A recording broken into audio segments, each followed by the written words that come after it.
ప్రభుత్వ ఉద్యోగులు ఉపాధ్యాయులను కూటమి సర్కారు మోసం చేస్తోందని వైఎస్ఆర్సీపీ ఎమ్మెల్సీ కల్పలతారెడ్డి ధ్వజమెత్తారు. పెండింగ్ లో ఉన్న బకాయిలు చెల్లించకుండా తీవ్ర ఇబ్బందులకు గురిచేస్తోందని మండిపడ్డారు.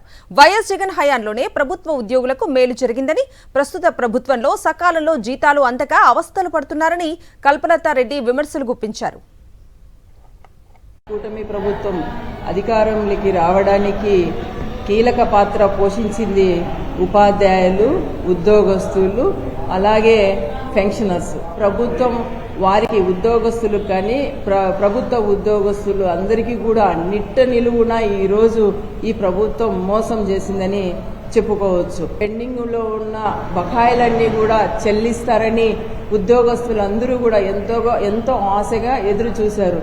కానీ ఈ ప్రభుత్వం ఎక్కడా కూడా ఆ బకాయిలు చెల్లించే పరిస్థితి లేదు. గతంలో జగన్మోహన్ రెడ్డి గారి ప్రభుత్వంలో సంక్రాంతి పండుగ వస్తే ఏదో ఒక ఆర్థికంగా వాళ్ళకు ప్రయోజనం అందేది. కానీ ఈ ప్రభుత్వంలో ఆర్థిక ప్రయోజనాలు అందట్లేదని ఉద్యోగస్తుల్లో ఒక ఆందోళన ఏర్పడిందని ఈ సందర్భంగా చెప్పుకోవచ్చు.